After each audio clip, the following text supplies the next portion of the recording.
Vamos ler a palavra. Abra sua Bíblia, por favor, em Jonas, no capítulo 1. Veio a palavra do Senhor a Jonas, filho de Amitai, dizendo: levanta-te, vai à grande cidade de Nínive e clama contra ela, porque a sua malícia subiu até mim. E Jonas se levantou para fugir de diante da face do Senhor para Tarsis. E descendo a Jope, achou um navio que ia para Tarsis. Pagou, pois, a sua passagem e desceu para dentro dele, para ir com ele para Tarsis, de diante da face do Senhor. Amém. Muitas vezes eu tenho falado, igreja, e eu espero que a senhora entenda e cada dia receba mais como palavra de Deus. Cada vez que a Bíblia é lida, falada, pregada, enfermidades são curadas. A palavra de Deus diz no Salmo 107, versículo 20: enviou a sua palavra e os curou.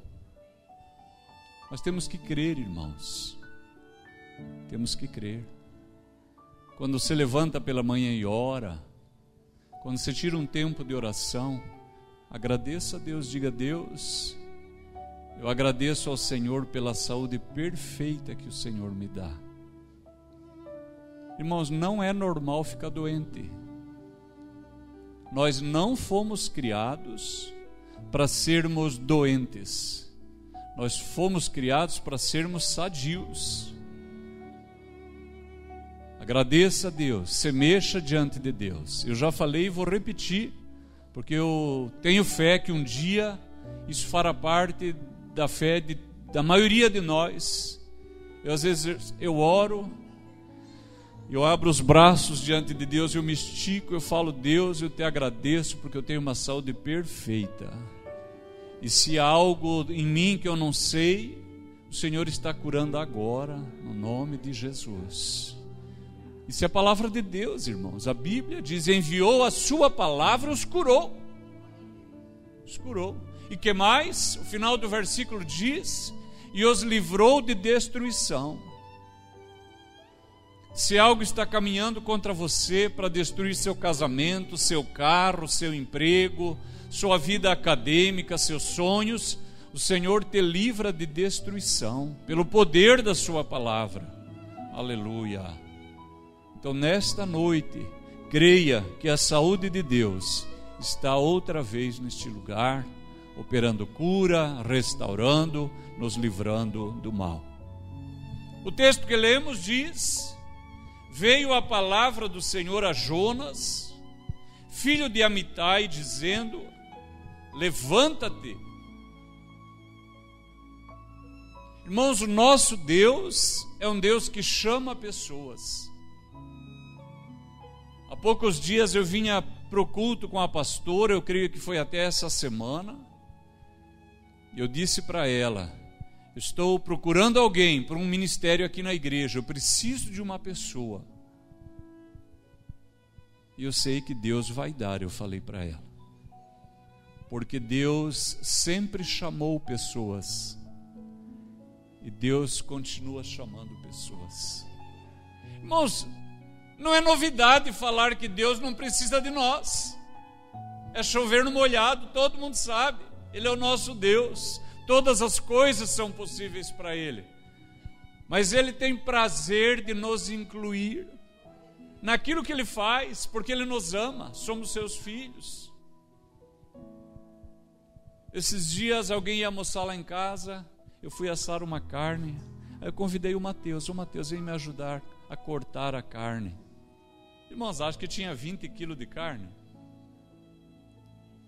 Eu cortei um pouco, aí deixei ele cortar um pouco. Perceberam? É só para estar junto. Eu amo o meu filho. Agora estamos pintando lá em casa. Aí eu falei: filho, quero que você passe umas corridas nesses buracos. Aí ele passou, depois ele falou assim: ô pai, devia ter me chamado antes, é legalzinho passar isso aqui. Acha que Deus não pode fazer sozinho? Papai estava em casa na Argentina e Deus falou claramente para ele: Oceano, eu quero que você pegue seu carro, vá lá na tribo dos índios Toba, pregue a palavra para eles, porque eles se sentem abandonados e estão tristes. E papai estava com o carro seminovo estacionado em frente à igreja, a missão lá na Argentina, em Corrientes. E quem olhava ele com aquele carro jamais pensaria que ele não tinha dinheiro. E ele disse: Senhor, eu vou, mas eu não tenho dinheiro para gasolina. Me parece que dava uns 300 quilômetros. Se o Senhor me der a gasolina, eu vou. Logo em seguida passou uma jovem da igreja. Papai estava ainda no mesmo lugar. Um envelope: pastor, eu trouxe uma oferta para o senhor. Se um dia o senhor quiser visitar a tribo dos Tobas, aqui está um dinheiro para o senhor para gasolina. Aí meu pai então embarcou no carro e viajou. Aí quando chegou naquele lugar, era da BR, dava para ver a tribo lá longe. Meu pai ficou com eles 2 dias, pregou a palavra. Eles falaram: nós estamos tristes, porque ninguém nos visita, nenhum pastor vem aqui, nenhum missionário vem a este lugar. E papai achou que eles não conheciam a palavra de Deus. Então ele organizou um culto, e quando começou a pregar, os irmãos todos orando e falando em língua, gente batizada com o Espírito Santo entre os indígenas. Meu pai maravilhado. Aí terminou o culto, ele falou: gente, vocês já são crentes? Sim, há muitos anos. Mas quem que é o pastor? Não tem pastor. E quem que é o missionário? Não tem missionário. Mas como que vocês conhecem a palavra? É que nós temos um rádio de ondas curtas. E nós conseguimos sintonizar a Transmundial, conseguimos sintonizar a Rádio Marumbi, Novas de Paz, ouvimos os pastores brasileiros pregando. Aleluia! E de ouvir a fé veio ao nosso coração. E Jesus tem curado, tem batizado com o Espírito Santo. Muitos índios têm se convertido. Aleluia! Os irmãos perceberam? Eu nem precisaria estar aqui, poderia ter um rádio, um som, alguma coisa aqui. Deus, irmãos, Ele nos inclui porque Ele nos ama, porque nós somos filho.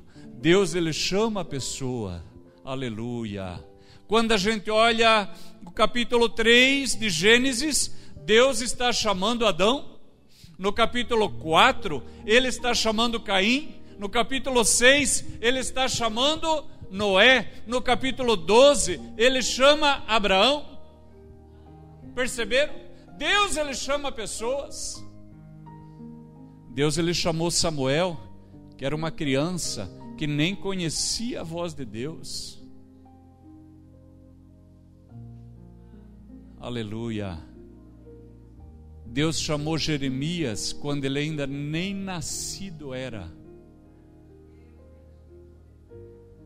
O Senhor falou para Jeremias: antes que tudo nascesse, eu te chamei, eu te escolhi, e as nações eu te dei por profeta. Aleluia! Deus, Ele chama criança, Ele chama o nascituro, Ele chama o velho, Ele chama Moisés quando Moisés tem 80 anos. Deus, Ele chama pessoas. Nesta noite Ele está nos chamando para o seu reino e para a sua glória. Diga sim para Deus, diga sim ao Espírito Santo, acene para Jesus, fala: amém, eu vou, Senhor, eu quero ser. Se o Senhor diz que eu sou, então eu quero ser tudo isso que o Senhor fala de mim. O Senhor chamou Jonas, filho de Amitai. Eu desconfio um pouco quando alguém fala assim: Deus me pediu para fazer alguma coisa. Eu desconfio disso, irmãos. Aqui Deus não pede nada. Ele fala assim: levanta-te. Esse é o Senhor, tem autoridade sobre a nossa vida, amém, queridos?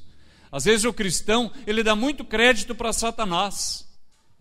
Que o diabo se levantou, e que o diabo está retalhando, e diabo, parece que o diabo tem tanto poder sobre a vida do crente, e não tem. Mas quando Deus fala, ele diz, Deus me pediu. Perceberam? Há uma troca de função, há uma troca de papéis.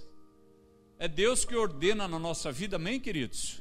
É Ele que diz. O Senhor falou, Jonas, levanta-te, vai à grande cidade de Nínive, prega contra ela, clama contra ela a sua malícia, a maldade, a inclinação para o mal continuamente. Ela chegou até mim. E Jonas se levantou para fugir.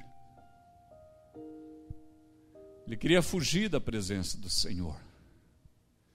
Às vezes, irmãos, o ser humano, ele tem esse desejo de fugir da presença do Senhor. Eu, quando leio o Salmo 139, eu vejo um salmista querendo fugir da presença do Senhor. Ele fala, Senhor, para onde me irei do teu Espírito? Se eu subir ao céu, tu lá estás. Se eu descer ao profundo do mar, tu lá estás também. Se eu fizer a minha cama na habitação dos mortos, tu também lá estás.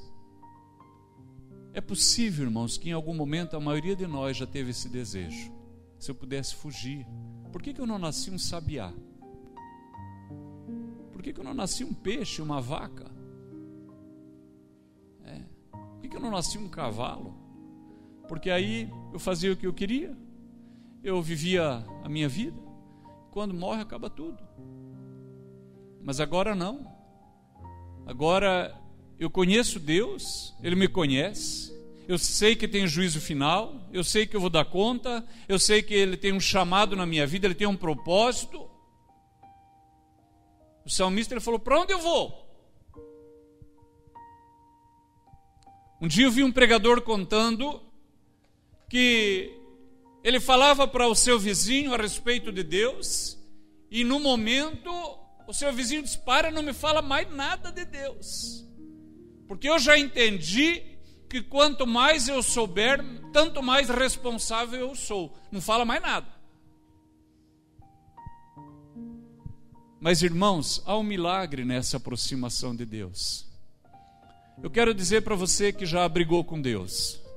Claro que você não vai confessar aqui. Você que já lutou com Deus. Você que ficou estressado com Deus. Por que Deus não me larga?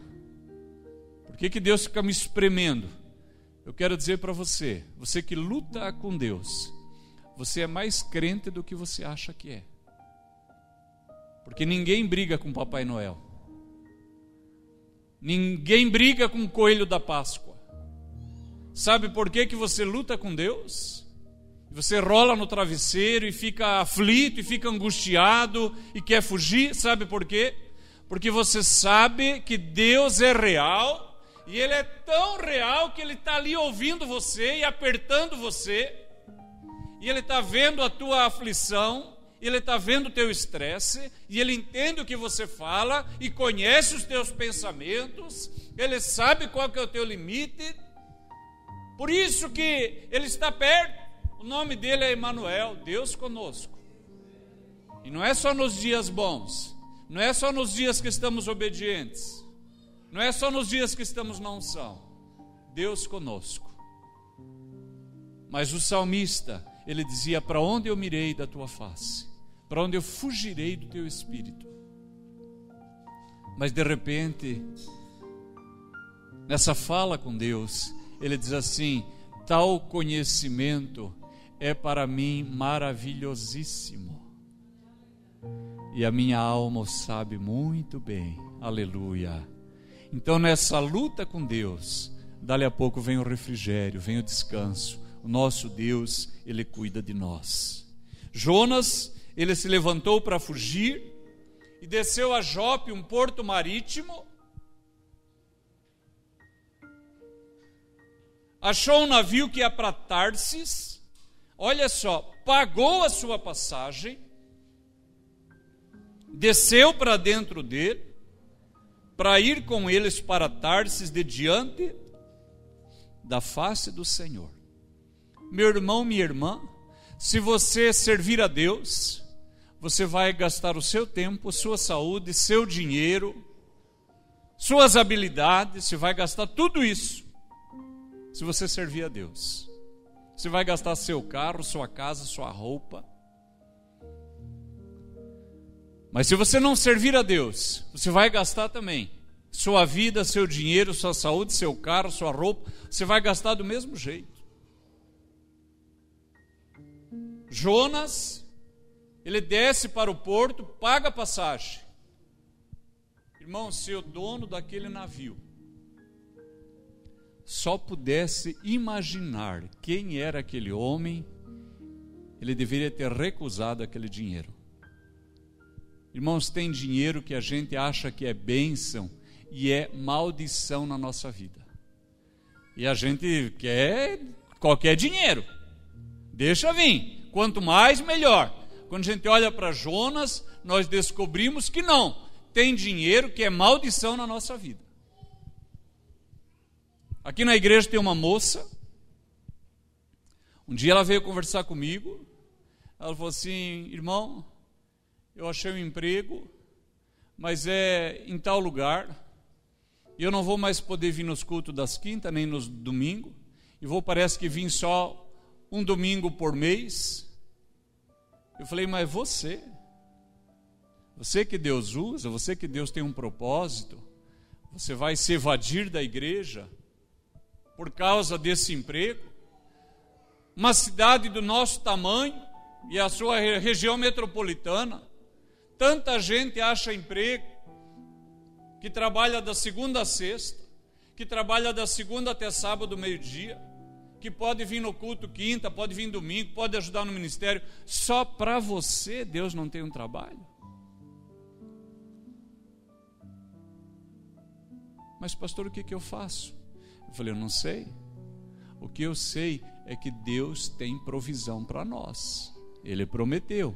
Irmãos, ou Deus é Deus, ou nós estamos todos perdendo tempo aqui. Nós precisamos dessa relação clara, decidida com Deus. Ela falou: então eu vou orar. Eu falei: também vou. Passou uns dias. Ô pastor, consegui um trabalho, segunda a sexta. Irmãos, eu acho que ela ganha o dobro do que ela ganharia lá no outro lugar. Perceberam? Tem dinheiro que não é bênção, irmãos. Esse capitão de navio, ele pegou aquele dinheiro. Mais um. Desce para o porão. Ele perdeu toda a carga do navio. Quem que vai querer embarcar uma outra viagem com um capitão desses? Ele queimou, irmãos, aquela rota, porque ele pegou um dinheiro que não tinha bênção consigo. E a Bíblia diz que quando eles estão naquele navio, se levanta uma grande tempestade. E aqueles homens, eles começam a remar, tentando acalmar aquele navio, mas a tormenta, ela crescia cada vez mais. Às vezes, irmãos, o problema, ele não é natural, ele é sobrenatural. É sobrenatural, foge das nossas forças físicas. Às vezes nós queremos ficar lutando, irmãos, com a nossa cabeça e trabalha e tenta resolver, quando o que nós precisamos é uma intervenção de Deus na nossa vida. Uma intervenção de Deus. Aqueles homens remaram, não conseguiam manter o navio no rumo, baixaram as velas, não adiantou, jogaram a carga no mar. Jonas, ele criou um prejuízo para todos naquela embarcação. Aí por fim não tinha o que fazer. Começa a rezar, começa a orar. Clama para o teu Deus, clama para o teu Deus. Eles começaram a perceber que eles precisavam de uma intervenção sobrenatural. Aí o capitão desce lá, Jonas está dormindo. Ele acorda. Ô moço, acorda. Nós estamos numa tormenta, numa tempestade. acorde. Clama para o teu Deus. E vai acordando as pessoas, sobe, nada resolve. Por fim, eles falam, não adianta, nós precisamos descobrir de quem é a culpa. Alguém é culpado por isso. Então eles lançam sortes. E a sorte cai sobre Jonas. Irmãos, não era Deus agindo ali. Acha que os demônios também não sabem? Aquele povo era todo pagão ali, ninguém não estava servindo a Deus, irmão. Eles jogaram a sorte. Irmãos, tem pastor falso, tem apóstolo falso, tem feiticeiro falso, tem cartomante falso, quiromante falso, tem gente que lê a borra do café falso, semente de melancia falso, tripa de pombinho falso, mas tem pastor de Deus verdadeiro, tem profeta verdadeiro, tem bruxo verdadeiro, tem gente que lê a semente da melancia que é de verdade, a tripinha do pombinho de verdade, claro, joga a carta de verdade, lê a mão de verdade, mas o espírito que os move não é o mesmo, mas é real, eles acessam o sobrenatural. E aqueles homens, eles lançaram sortes. E a sorte caiu sobre Jonas. E o capitão então desce lá. Fala, ô moço, de que povo tu é? Quem é o teu Deus? Agora me conte por que todo este mal nos sobreveio. E agora não tenho o que fazer. Jonas diz, eu sou hebreu. Eu temo o Deus dos céus. Eu estou em rebelião. Porque ele me mandou numa direção e eu estou indo num caminho oposto. E agora ele se colocou contra mim como adversário. Sabe o que o capitão diz assim? Está lá no versículo 10. Por que tu fizeste isso? Por que tu fizeste isso? Cada vez que eu leio, irmãos, me perdoe se eu ando em círculo nesta passagem. Até hoje não me veio outra coisa ao coração, senão o seguinte: nessa fala do capitão, ele está dizendo, a minha vida toda, eu servi um Deus de pau. Talvez lá no camarote do capitão tinha lá a sua divindade de pau. O capitão sabia que era de pau, irmãos. Você aqui que era idólatra, quando você comprou aquele santinho, aquela santinha, você não sabia que era de cerâmica? Você não sabia que era de plástico, de papel? Alguns que tinham um pouquinho mais de dinheiro, você comprou uma de ouro, você não sabia que era de ouro? De prata, de ferro, você sabia?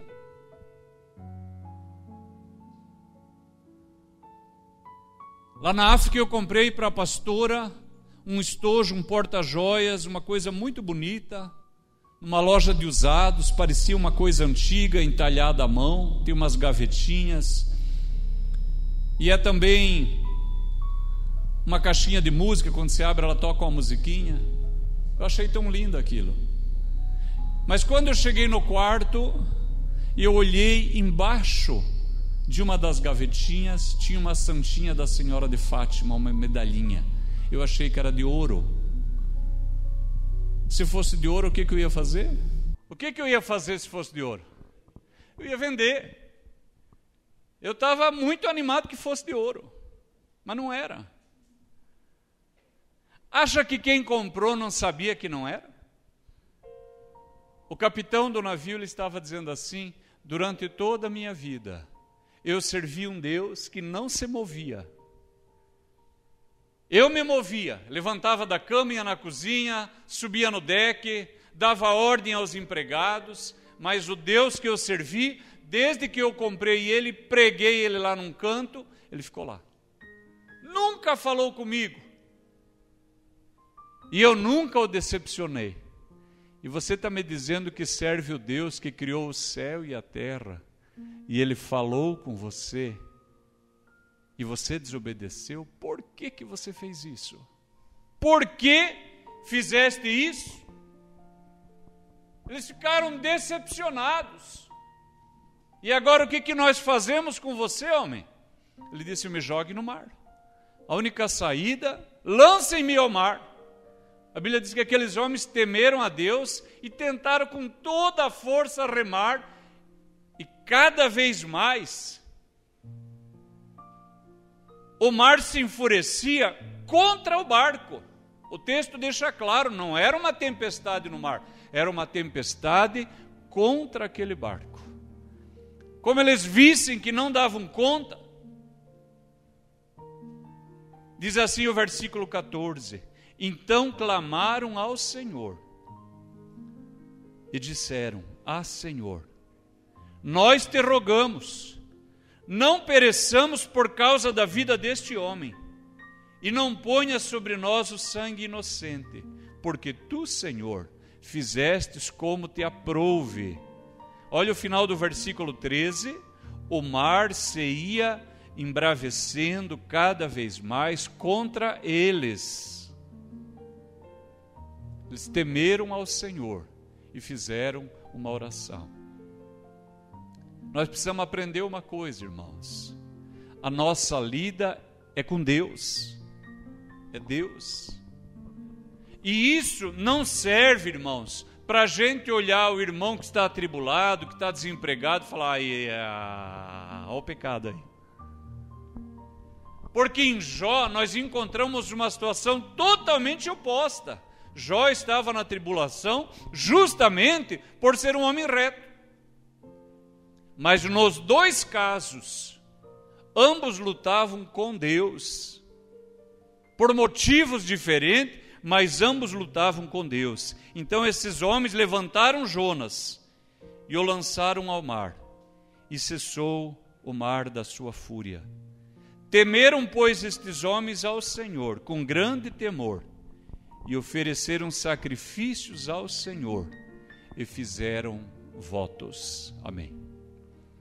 Será que nesta noite nós temos aqui pessoas que têm uma fala de Deus? Irmãos, não vai ser todo mundo missionário na Índia. Não vai ser todo mundo pregador da televisão. Mas às vezes, irmãos, Deus está nos direcionando para um trabalho específico dentro da igreja. Evangelizar uma pessoa vizinha, evangelizar uma pessoa da nossa família, um colega de trabalho. Como que está o nosso coração? Nós temos falado sim para Deus? Nós temos dito, Senhor, eis-me aqui?